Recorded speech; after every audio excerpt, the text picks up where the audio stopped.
As Manabu's dueling skills continue to flare up, it's a shame the same can't be said about his personality, as once again we see him in all of his goofy glory.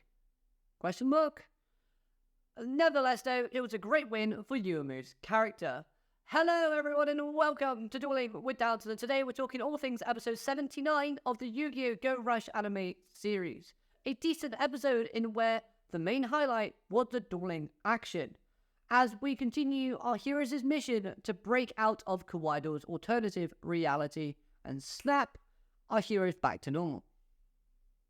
So quickly on the character changes. I can't lie, I couldn't see what was wrong with the butler until he genuinely went back to a piece of furniture. Like this plot point I completely forgot about. Shubaha not being a sword is, well, I guess normal, because his thing is he's a sword.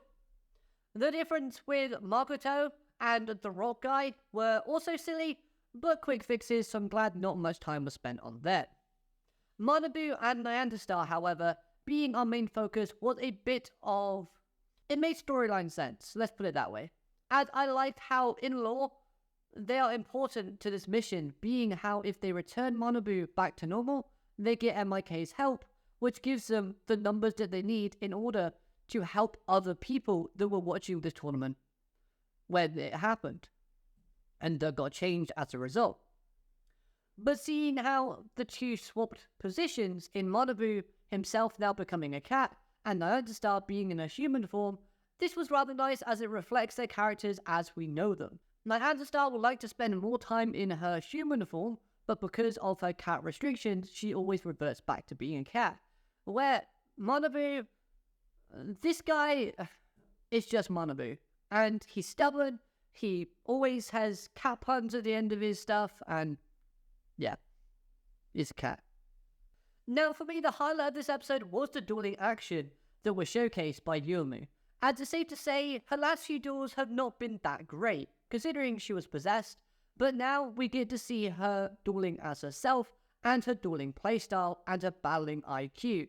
And these were in the form of her equip cards, where she utilizes them in damping her opponent's ability to actually play by cutting off their abilities, by lowering their attacks, which in doing things like that, allows her ace monsters like Bluetooth to utilize its ability perfectly in the duels.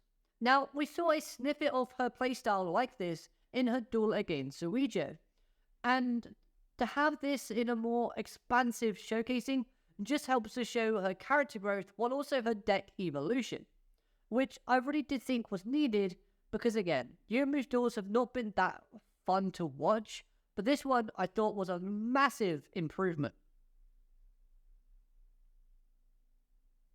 But staying with Yuumu's character though, I did like seeing her take action and showcase off her quick thinking skills, as this was a really good prominent feature of her character at the start of the first season. So seeing this return just kind of helps her boost herself back up the pecking order in terms of characters that are viable, and kind of re-cements that protagonist sort of trio status that she is a part of but hasn't really showcased much of. Plus, her playing that crybaby act was priceless in this episode. I love that little bit of comedy. Now that Manabu's dueling wasn't bad either within this episode, and the show even tricked me into thinking that he might end up winning. Showing off how he is now okay with tributing his maximum showcases that he was learning from his past duels and experiences in stopping this habit of relying on it too much, which I think he kind of was highlighted to when facing Yugioh.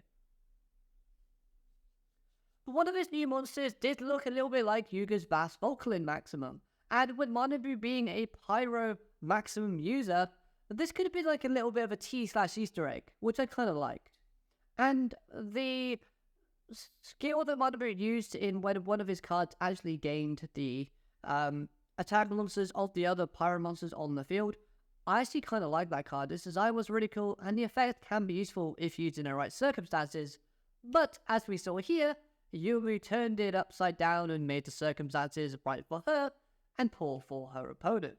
So overall, this episode slowly but steadily helps to move the plot forward, while also giving us a great duel that was much needed.